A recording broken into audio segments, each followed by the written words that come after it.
Anyways, welcome everybody to the Resident Evil panel. My name is Johnny Cass, and what we're going to do to start this off is we're going to start with a quick introduction for everybody who they are.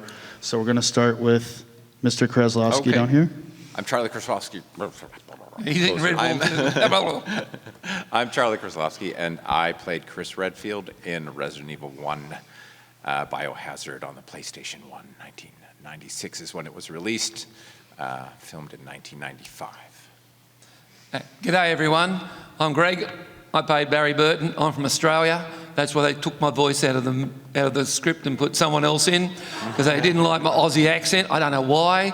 Like, crikey, mate, crikey. Anyway, I played Barry Burton, loved it, way back in 1995, released in 96, as Charlie said. I'm Wesker, played along with these guys in the same game. My real name's Pirius, and I'm from the US here. All right. My real name is John Pike. I'm a pro wrestler, and I was very honored to have the privilege to moderate this, and I decided to choose a co-moderator because why not have someone up here very special from Residents of Evil, which I'm going to hand the mic off to so he can introduce himself to you. Thank you, sir. My name is Andrew. I am a Residents of Evil team member, and I directed a fan film called The Keeper's Diary, a biohazard story, starring Mr. Charlie Kraslavsky as the Keeper. So if you have not seen that, check out the channel, look it up. And we have a lot of other cool projects underway that I'm sure we will get into here shortly. So thanks for coming. There was only one problem with The Keeper's Diary. Barry wasn't in it. Yep. They did that on purpose. Here we go.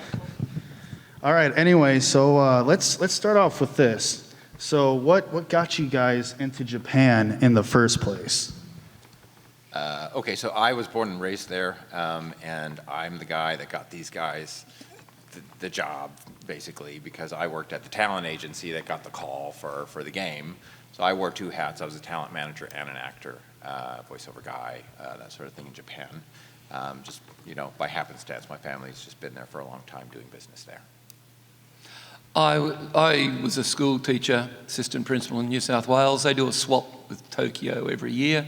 They sent me to Japan for a year, and I had a great time. And I was not an actor. You can probably tell that very, very well from the acting scenes. I was not an actor. I was walking down the street, and one of Charlie's colleagues must have been out for a coffee break and saw me and said, "He looks a bit crikey. He looks a bit like the guy in the they made the drawings up and everything." And went, "Crikey, that looks like him," and had me sign a bit of paper. Now, if you're young, sorry about this if you're young, my wife actually thought they wanted me for porn, and it wasn't, so I ended up doing a movie. That was about it. Would you have done it then, or? My wife says I wasn't equipped for the job. Jesus. I'm supposed to follow that? Right. Well, he might have been equipped for the job, I don't know. I'm wholly uninteresting compared to the exploits of... I was working on the talent side in Japan. I lived there for about 9 years in the 90s, and I did know Charlie in that capacity as an agent. This was another job. You go to an audition and show up and do your thing. We didn't know what it was to be. I've been asked that a lot the last couple of days. Did you guys know? We had no idea. We knew it was a video game. There were some storyboards shown, but it was dark and hot and smoky, and we running around this field with flashbangs. And so did we figure out from that to where we are today? Absolutely not. But it's a pleasant surprise, and we're glad you're all here. All right, I'll go with the next question. Eric, you kind of dived into it a bit, but do you guys want to tell us a little bit about how you landed the roles, the agencies you might have worked for, and what filming was like for you guys all those years ago, and how many days it was and stuff like that? Well, basically, as I said, some guy tapped me on the shoulder, dragged me into a casting studio, put me on a casting couch, but it wasn't what I thought, and I signed a bit of paper and said, "Yeah, you can do this," and they took me off. I think we're kind of separated for a while at times, because I was in a room and I spent a lot of time with the girl who played Rebecca. And we did a lot of scenes together inside this big warehouse with kind of like a helicopter and some doors. And Charlie, I don't think I saw him there till we actually met, I think. Oh, you might have been there, but we really did meet on the scene. Well, we were all on the first day, right? Yeah. Which is the scene in the warehouse where I'm running down. Oh, actually. And then on the grass. And then we also all had a day in the studio where we did the credits. And then for me, there was a third day where I did the interior of the helicopter, but we did it in a different location than you did. Yeah. So when you see my helicopter, it's just like me, or me and Jill, and then your side, I think it's like either you and Rebecca. It's for me and Rebecca. Yeah. I'm looking at the... So you filmed with Rebecca and I filmed with Yeah. Jill in that, in separate locations on different days, I think, is how that worked out. I had no idea who I was. Still don't. No, I didn't know I was Barry Burton until 2017 when a guy called Frederick wrote to me and said, "You Barry Burton?" I went, "Oh, probably." And then, yeah, maybe, yeah. Who's asking? Yeah, he's asking. Yeah. I thought he was going to give me royalties. Yeah, it's me. Yeah, I'll take the royalties, but there were no royalties. Yeah, I found out on Facebook too. I think it was after that, maybe, I don't know what, 5 years ago or something. And I had no idea what was going on at first, and then I put two and two together, and it slowly started to sink in. And yeah, there's been a lot of, I realize the following around the world, and glad to be here and be doing this. But initially, it was from 0 to 100, which was a bit odd, I have to say, at least initially. Yeah. But I anyway. have a very strong memory of putting the costume on for the first time and how empowering that felt. Like, how I was like, God, this is like the coolest costume I've ever put on. And I also remember, there was like, it was like from beginning to end, the whole process was like maybe 2 weeks from when we got the call and the photo selection. They didn't have auditions, it was just photos. And then we went straight to a wardrobe fitting. And then I had another day dyeing my hair. And then I think it was the shoot. And it was very quick, like they're very low budget, very secretive. They kept our name out of the credits, so that's part of the reason why nobody found us. Like this guy, Fred Fouché, I think he was looking for us for like 20 years before he found my photo. On like a website and put it together. And I think I was already friends with you guys on Facebook. Yeah, so we all kind of found out around the same time. And in the beginning, to me, it was just like, yeah, so what?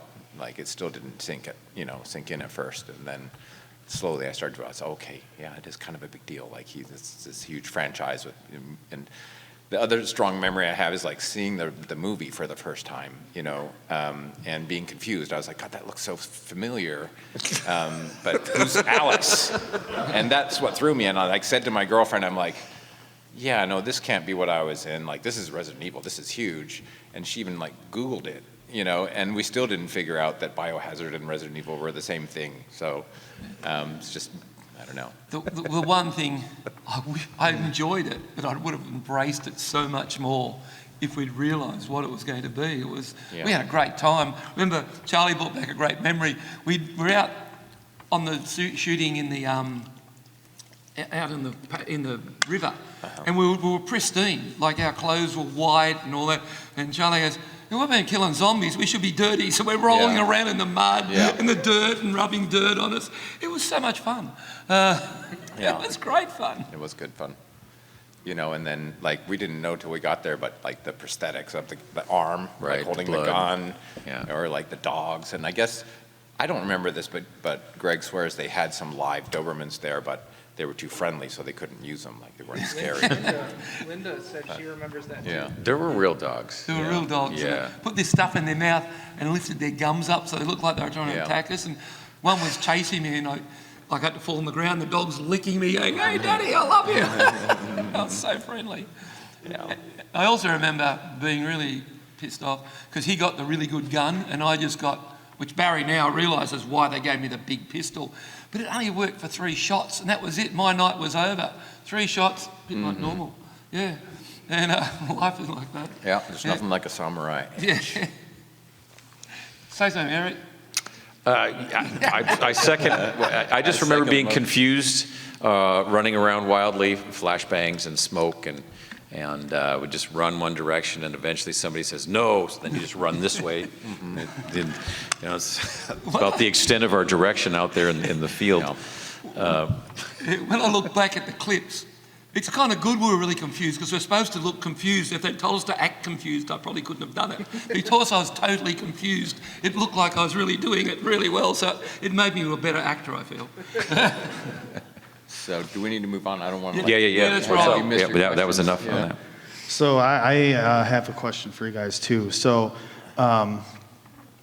it would have been really cool if you guys would have had a little bit more FMV shoots to kind of progress the story and give that realistic feel to the game as it did, to the majority of the players that played it through the 90s.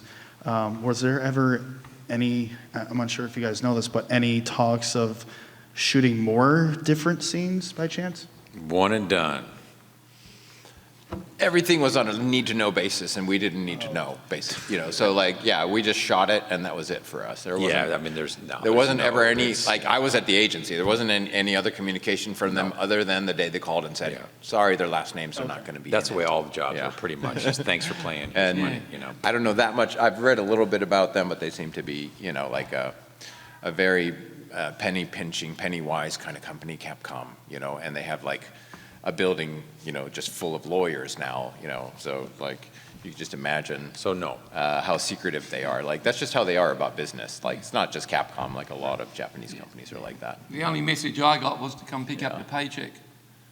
That was it. Yeah, they're kind of like Umbrella in a way. Yeah. And they sure changed me too.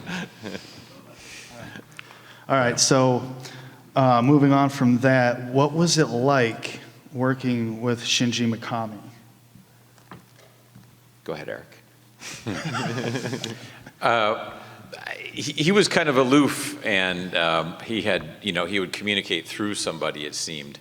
One thing I remember was once again getting something wrong, and then hearing him explain what to do in Japanese, which took a little while, and I'm like, I think I got a little bit of it. And then the interpreter looked at me and said, "Look lively." Right. And he said more than that. Right? It took, you had two words, so it was definitely some stuff lost in translation there. But yeah, he was always cool, calm, collected. Had the ponytail. He was the big man, the hard man. What's that? He always had that baseball cap on, but I don't with remember. with the did he have man a bun. ponytail? I'm not sure. Like a samurai, mate. But he was a cool cat, unusual. Japanese people are very straight-laced, but he was very creative, and I have strong recollection of the scene running down the hallway, and they're turn around and look scared, and they're open your eyes, and then they're let's do another take, open your eyes more, and I'm this is as far as my eye, and then I just remember them talking for a bit, and then Mikami came back and he's okay, just go like this when the camera comes close to you. So that's what we did, and that's what created that iconic shot of the eye, and I just thought, my finger's gonna be in the shot, how is it? But obviously they were clever with the way they did the editing, and you don't see that, but. He was quiet guy, but friendly, and I'm friends with him on Facebook now, and I got catfished by someone else who was pretending to be him before, and I was not sure, is it really him? But recently, JJ from Row and Andy from, what's Andy's show? Residents of Evil. Biohazard Declassified. No, in Germany? Germany. Yeah, Screenfire. So Andy Spierling from Screenfire Germany interviewed him, and he confirmed that so I'm okay, so now I know I really am friends with him. But I asked him how the movie was. He said, he's very Japanese, very diplomatic. He's I could see the love that you put into it for Resident Evil. So I thought that was complimentary, and I think that's probably as much as he could say about it, because I was kind of saying, these Hollywood movies, they just don't represent the game very well. But he didn't comment on that part, and I don't think he can. It wouldn't be proper of him. But I think he liked the work that we've done. And if you haven't seen The Keeper's Diary, go see it. YouTube, it's free. Keeper's Diary by Howard Story. Yes. I hardly remember him. I remember the ponytail, and I remember the quote that you said he wished he'd used real actors. Right, that really stung. that Yeah, stung. like he's interviewed, I had I therapy. don't know, is it like a year or whatever Yeah, later? but we and wouldn't he's be like, here now, I'll bet you. Yeah, I wish we could have afforded real actors. I was like, oh, it's like a pierce through the heart, you know? Yeah, when, like Charlie told me that 15, 20 Yeah. years later, and I was mortified. I went in the fetal position and rocked backwards and forwards. Yeah, I think I could speak for everyone here as well in the retro gaming community that honestly, if it wasn't for you guys and bringing that realism, like Greg was saying, with being confused and being told to look confused, we come from a generation where we really used our imagination. So when you saw those FMV videos for the first time, or maybe the second or third time, depending on the replayability that you feel that game has, you don't see the polygonal characters in the screen or in the game when you're playing it. These guys laid the groundwork for that game, and it's what made it more special. So if they would have, in my opinion, I think I speak for everybody here, if it wasn't for you guys having that originality with that game, it wouldn't have meant as much as it does now. So thank you for that. Yeah, I'd like to think that we influenced the characters' backstories. Like the smoking thing, like I think that was just like, they noticed I was smoking, and that was just part of my character after that. So they had some like rough, backstory. But I think part of the backstory was created later, and I think they kind of saw a resemblance, like it was like Iceman and Maverick kind of thing. So that's why they have like this Air Force, is his background for Chris and things like that. So there's a lot of, the influences from that time, like Stallone movies, and they just like, it's an amalgam of all those things plus horror. Like it's just genius, really. And also, family man. And you're the family man. Yes. Like the loyal family man. You can always count on Bear. Lots of Vegemite. Yeah, love Until my you Vegemite. can't. Yeah, love my Vegemite. So Better move on. yeah, we'll move on for that. I love these guys. So were there any other projects you guys did after that you guys would like to talk about? I did some more acting after that because I was in the agency, so a lot of it was just extras and then silly like Japanese TV shows and things like that. But when we filmed Resident Evil was kind of towards the end of my acting career in Japan. I left in like April of '96, and we filmed that in like August of '95. So I was only there for a few more months after that. And then I got married and moved to London, and just, kind of gave my console to my roommate and felt like I was absolved of, having to stay awake till 4 a.m. all the time. So that's kind of why I didn't even know that much about video games after that, and didn't glam onto the fact that Biohazard and Resident Evil were the same thing. But what about you guys? Yeah, you did other shows. And Yeah. I just did a couple of TV shows in Japan, like a soapy. They had a resident gaijin. Gaijin's like a foreigner. They always liked a foreigner in the back scene. And one where I had to walk through a door, and I had to walk through a door Yeah. like 10 times. I got it wrong.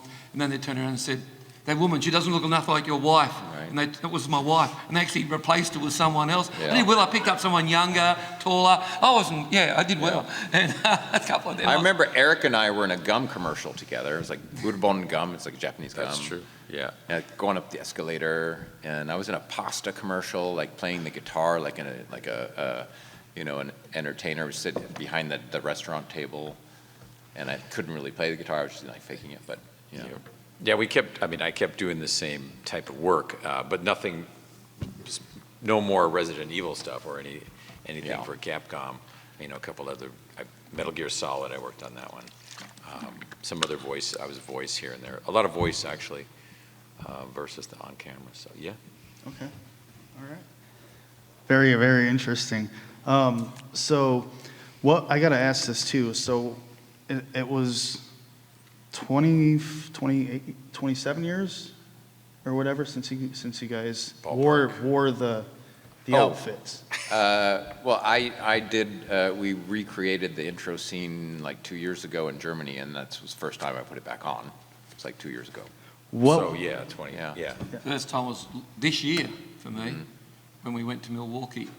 And it was a magical feeling up. Yeah. It wasn't this exact one, but it looked very much like this. And yeah, putting it on like was very empowering. And it was like pounding down rain. We were waiting for the rain to stop for like 5 hours, and we just kind of and like everyone there that was volunteering was also a fan. So it was like my first experience being around fans, which was an interesting, phenomenon for me. It was like just a regular guy, okay. Right. But it was a fun experience, and putting on the costume for the first time after it was, I think, 26 years felt like magical to me. It felt special. It felt like Yeah, that's what I was gonna becoming ask. the character again. Yeah. When I put on in April, Charlie and I left the hotel, gone down to the thing, I go, what, they want to see a silly old fart like me for dressed as Barry Burton? I go, oh, this won't work. They'll be laughing at me. We got attacked at the elevators. We couldn't get up. And I go, oh, this is pretty cool. And I love it now. I put it on. Hey, I love being Barry Burton. My wife won't let me wear it at home. People think I'm a cop. That's pretty funny. Some kind of SWAT something. Yo, 501. I think at some point you guys need to do a cosplay of your more recent More iterations recent of your ones, yeah. characters. Like I kind of did one of Village. I did a photo shoot with these guys when Yeah. I was dressed, and then they like swore like your feet won't be in the shot when we did the group shot, and of course they were. And I'm just like wearing my flip flops, and the scary. and like all the black pea coat and all this stuff. It just looks like ridiculous. Thanks for that. But yeah, I think I'd love to do all the looks if I could. That'd be fun. That would be amazing. We're going to move on to right now. We're going to ask these guys through this man right here about future projects. So I'll leave it up for Andrew. Do you want me to just talk about future projects and just kind of go from there? Because they're not going to know much about the future project. It's just Okay. Capcom. All right, we'll do that. Need to know. Top secret. Yes. They spirit us in. They don't tell us anything, and then they spirit us out again. Right. Has anybody in here seen The Keeper's Diary? Okay, Right. cool. So a fair few of you. Anyone see that Barry wasn't in it?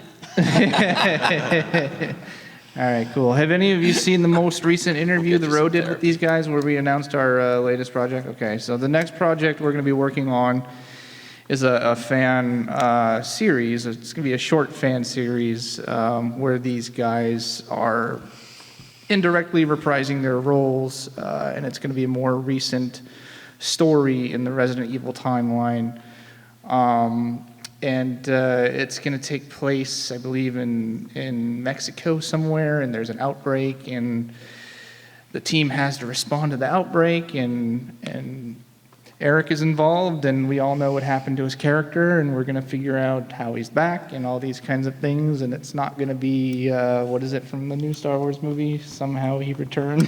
So it's not going to be like that. A bit like in Dallas, where he wakes up, it was all a dream, and he wakes up Yeah, alive no, like it's not Bobby going Ewing. to, we're not doing that either. So, but yeah, that will be the next thing we'll be doing, and I don't know if a lot of you know, but Joe White voiced the Keeper Yep. over Charlie in the Keeper's Two Diary. Chris's are better than one. Charlie will be voicing and acting this time, and Joe White will also have a separate role where he's going to be on screen. And we've been talking with some other people. I can't really give too many details away, but yeah, just keep an eye out for that on the Residents of Evil, and we're hoping to launch the crowdfunding maybe by the end of the year, probably beginning of next year, and hopefully we can get shooting summer next year. So we'll see. That depends on if we hit the crowdfunding goal, but it'll all be filming in southern Utah. So I don't know. Do you have any more questions about any of that? I had an John? idea, and I put it to Capcom, that's kind of fallen flat. Yeah. I suggested that, the Expendables, they brought back all the old guys, they need to bring us back, because all That's the what new- we're doing. No, but Capcom pay more. Yeah. All right. You can ask them for questions. That broke my heart. Are you going to ask these guys for questions? Yeah. Okay. Yeah. Right now, we're going to do a Q&A with you guys, if there's an extra mic that we can have out there. Stand up. Yeah. Oh, I think though. Yeah, maybe so. Right, there we There's go. 2 of them. Oh, look at that. This is Testing, your chance testing. to ask a question. I feel like a televangelist. Anybody have any questions? questions out there? This gentleman in the back here. Yeah. Jim, He was first. take both of them. No, in the way back there. That Way guy back there, with his man. hand up, I'm just taking direction from Wesker. which is a bad mistake. Okay. Is this coming? Oh, cool, it's working. So I guess, Charlie, you actually were born in Japan, but I guess what specifically got all of you into acting? It seems like a very interesting industry. I don't know if you could tell a Sure. little bit about your background in acting, maybe some of the 90s acting culture, because it sounds like you were brought into a lot of just various TV shows, commercials. Okay. Yeah, so I caught the acting bug, did the school plays and things like that. I couldn't sing, I'm not musical, but I did the school plays and, was like really, really like into it and always wanted to try it as a profession. But after, going to school, I was going to study film, but I didn't stay in school very long. I went on some adventures after that, and then I ended up back in Japan working for my dad, but I always had that itch. And it kind of goes back to this like childhood memory of like walking around, well, to preface it, I have to say so there was a lot of cool Western movies on TV, and that's what I was into. I wasn't so much into the Japanese TV when I was a kid. And so all these people felt like family to me, like, all the stars at the time, like Clint Eastwood or, just Paul Newman or, all that generation of stars. And I just remember walking around a store one day and seeing them, like all their faces on postcards in this gift shop, and I was like, yeah, that's what I want to do. And, I never pursued it after Japan very hard. Like it was just kind of a hobby. I did a little bit in San Francisco, a little bit in LA, but it was just kind of like on the side, just a hobby kind of thing. But that's, yeah. I think the influence was like all the staying up late at night and watching all these like Dirty Harry movies and things like that. That's what made me want to do it. Oh, that's awesome. Next. You guys choose. Okay, here you go. So after figuring out that little crazy filming experience you had was Resident Evil, is there anything specific scene-wise that you would want to go back and do differently, knowing what it is now? Yes, looking at the helicopter, remember? We were all like this. We should redo that. We should redo that. Remember Pigs in Space from the Muppets? I would just like to really, if I went back again, I would have embraced it so much more because I was mostly confused. And as you can tell, I was not an actor. I was a teacher. All I did was act like I liked kids for 20 or 30 years. But I was not an actor. I was just... Yeah, but I think you brought such a good energy to the set, and that's huge. And I think we all had fun while we were doing it, and maybe that translates into it. And I felt like there was a nice interplay between us and the crew, and that's not easy, with cultural barriers sometimes, but you could tell they were really, excited about it. Like for them, it was like this exciting project that they, and who knew, like all these technologies that were, developing very quickly at the time, and the consoles got, better and better very quickly, and the games evolved. But I think it's awesome that we were there at the inception of it. It's like we were just there at the right time, and influenced it in a very meaningful way. And it's only like dawning on me now. Yeah. For me, it was like a sliding door experience. If I hadn't have been in that street at that time, on that day, at that minute, it would have been a different Barry Burton. Because I just happened to be in the right spot at the right time. And look at you now. Look at me now. Wonderful, thank you. Next. Right here. In the front here. Down in front. Oh, sorry, Dave. Oh, sorry, we're all like pointing at different people. No, I want her. No, I want him. For Eric, you mentioned Metal Gear Solid. What did you do for that? And have any of you ever actually read the novelization of the game that you were in? I've heard it read, a little bit of it, by Beggy, who's part of the Residents of Evil. I haven't read any of them. I didn't even know there was a Yeah, novelisation. S.D. Perry, yeah. It's Resident Evil: The Umbrella Conspiracy by S.D. Perry, and it has all of your characters as point of views. I'd like to find out more about myself. Yeah, maybe we should do a reading of that we should do a sometime. reading, Yeah, yeah. that'd be fun. So I was Snake in Metal Gear Solid, I think the first one, if I recall. I also did some sounds, sound effects, right? Like you die in stages in a game, you know, like it kind of, it's and then right? Well, somebody has to do those sounds, so I was doing that. And in a studio, and the director, the guy with the ponytail, and, you know, smoking cigarettes, which they did in the studio in Japan, said, okay, now is 2 minutes before dying. Like, oh, okay. So I made the sound. And he was pissed off. He's like, no, 2 minutes before dying. Like, you idiot. That was 3 or 4. You know, like, what? Where do you look it up? Like, 2 minutes, the 2 minutes before dying sound. You're like, what?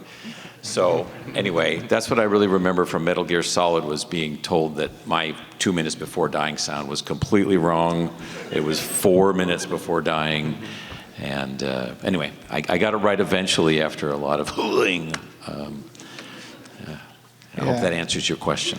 Just to clarify, the voice actor for Solid Snake's name is David Hayter, I believe. So I believe what you did was a lot of what they call damage sounds for a lot of henchmen in the game and stuff like that. Okay. So, yeah, David Hayter has been voicing him for many, many years. But anyways. Gotcha. So maybe he died badly, so they needed you? Sorry? Yeah, if there was if he died died in the badly, so game, they it might have been him. needed me. So, They couldn't or it work could have been out some of the 2 minute henchmen. dying, and they got you in because You were a 2-minute dying specialist. Yes. So Now I'm typecast. I mean, it's really hard to break away from. Perfect. Next. You choose. Oh, front row with the beard, like beards. Right there in the front row with the beard and the good hair. There you go. It's Jesus. It's Jesus Christ. No, I'm not. Okay, so on YouTube, there is this British animator named Harry Partridge, who is also quite the gamer himself. Anyway, he made this animation, this video called Ghost Bleed the Biohorror, and it is just an absolute parody of the first Resident Evil with a dash of Metal Gear Solid and how weird. even a small, slight hint of Silent Hill. That sounds But he does both a live-action FMV sequence, you know, at the very beginning, starring himself and other people, and then does low poly 3D visuals for the rest of it, except at the very end where there's more FMV. Cool. So it's just an absolute parody. I was just wondering if any of you have heard or seen it. No, but I have to see it now. Yeah. Like right now. Ghost Bleed the Biohorror. Just All right. definitely look it up. The first time I ever played Resident Evil was in 2022 when Andrew set it up. I'd never even played the game. Yeah, it was for all of That's us right. the same. Yeah. It's kind of hard, actually. I thought we were doing really well, but Andrew said what did you do to it, Andrew? What did I do to the game? I think you made it so that we Oh, couldn't I die, turned on right? cheats so they wouldn't die. I thought we were doing really well. I thought, Yeah. gosh, I'm good at this. Yeah. I still couldn't get past the dog. Definitely watch it. It's absolutely ridiculous. I think All right. I've seen what you're talking about. I'll send you guys the link later. So, yeah, that's a pretty funny video. Thank you for your time. You're welcome. Thank you. Up back there, first hand up, Oh. definitely. Okay. This guy. Over there. And that guy next. Him and then him. The guy in the white t-shirt. Where am I going? Here? Right Right here? Yeah. There you go. All right, thank you. You mentioned you've lost Jill, which is a little concerning, and you talked about working with the dogs, but my question is, where is the zombie? Have you tried contacting the zombie? No. Shot him. No. I have no idea. Well, No it's, idea. it's confusing because I identify zombie too. So that's Okay. why, because I played the keeper, so I'm Chris, but I'm the zombie. So yeah, maybe I'm just hunting myself. It's just like we were 5 bodies or 6 bodies thrown together and then just dissipated out after it finished. Like, brought together and then, I think they're from Zombie Anonymous. yeah, zombie anonymous. They were just some Yeah. zombie they found walking down the street. They tend to find us Yeah. usually. We don't know Yeah, like if if you we're in the can't right tell, area, we they have tend no to just kind idea. of volunteer themselves. Next. I think down the front, and Thanks for nothing. which one do you reckon? The white and the here? Yeah, there's only 2 hands left. So white, and then down the front, and we've done all the hands. So I saw on one of your recent Residents of Evil videos that you'd found Rebecca Chambers, the actress that played her. Is she going to be involved in your future project that you're talking about, the upcoming one, or is it? Yeah, so Linda is a very lovely person, and she will be indirectly reprising the role that she did many years ago, and she has a pretty big part in the film. But yeah, I can't give too much away, but hopefully that answers the question. Yeah. Next. Yep, right here. There you go. You snuck up right behind. Came out of nowhere like a hunter. So, for you, Charlie, Okay. being able to be brought into the Keeper's Diary, Yeah. And filming for the first time since, well, I don't know about the first time, for fan films, just what nostalgia. Did it feel like you were filming again back in '96? How was that for you? I mean, no, it was like the most amazing experience, like even better, like like having a say in the creative part of it,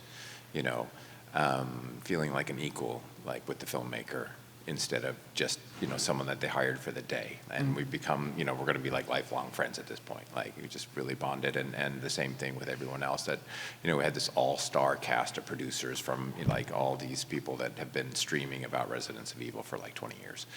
And it's just growing, like it's a groundswell, and it's just so fun. And I'm hoping that more and more people will glam onto it. And we raised $50,000 for the Keeper's Diary. It's amazing what this man did with $50,000. Like the CGI is amazing. So imagine what we could do with $100,000, and that's what we're going to try and do. And we're going to try and just keep growing if we can. And we're old farts, but we're still here. We're still ticking. Very lovable old fart. I beg to differ. We'll make sure we get the stunt doubles for you. I'd like to go a little bit further. If it hadn't been for Andrew, we probably wouldn't be here now. Yeah. Because For sure. Andrew took the courage to contact these guys. Yeah, he and then- paid for this guy's plane ticket out of his own pocket. He's He just a called regular me. guy, He's not And like I a was rich just guy. there, and he Yeah. said, "Can you be in Utah on the 6th of June?" And I just, "Oh shit, mate, buy me an air ticket. I'll be there, no worries." And next thing, he bought me an air ticket, and I felt really bad. I took it, but we wouldn't be having all this fun. You wouldn't have it. You'd be looking at blank microphones because Andrew got it all together. So he really deserves an acclamation. Yeah. Well done, Andrew.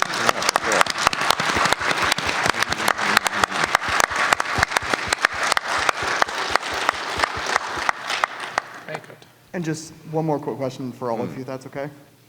Back when you were filming for Resident Evil, what was your favorite part of filming for you? Eric? I like the bloody dogs. And I don't mean bloody dogs, mate. I mean, the actual animatronic. It was, I don't know, it was just sort of glistening, and it was like that made you feel like you were in a movie, right? So that was my favorite part, was having to look freaked out by that. I'm simple. I really like rolling in the dirt. It was so much fun. The tactile thing of rolling in the dirt, putting it on each other. Hey man, that looks really good. That was so much fun. And the dogs were lovely. I really liked the Dobermans. We got on well with each other. We bonded. Yeah, that was good. I remember being very stressed out in the first part because of the thing with and I was like, oh, they don't like it. And but then after we figured out how to do it, and then we went outside to shoot the exterior scene, like that was the most fun part, like running through the grass, shooting the guns, and the smoke. And even though it was like probably like 90 degrees and the mosquitoes were like eating us alive, but it was just like so cool, like running around with actual squib kind of things. I don't know if you call them squibs, but blanks, I guess, like the guns actually made sound. Like that's not something you got to commonly do on a set in Japan. Like I told you very rare. I was really annoyed because my gun, and that was it, and he's just going, why'd I get this dud gun? Like, it's a dud gun. Yeah. And I remember the armory, because Japan has really, really, really strict gun laws. Not like America where anyone can go out and buy a gun if they're over the age of 12 and a half. No offense to Americans, but in Japan, their gun laws are really, you have a Very pistol, strong right here. you actually can be, you can be sentenced to death in Japan with a pistol because it means you have an intent to use it. It's a death penalty. It was in 1995, because I knew the chief of police in charge of guns in Tokyo. And the armory guy, he was there and he was khaki, like everything had to be signed in, everything had to be, just about give you fingerprints before you could touch the gun, and they had counted them back in. Was it compensated from the Yakuza? Was the guns confiscated from the Yakuza? Is that what that was? Pretty well. Yeah. That's crazy. All right, guys, we want to thank you all for coming out to the panel. You've been great. And why don't we give it up for these guys right here?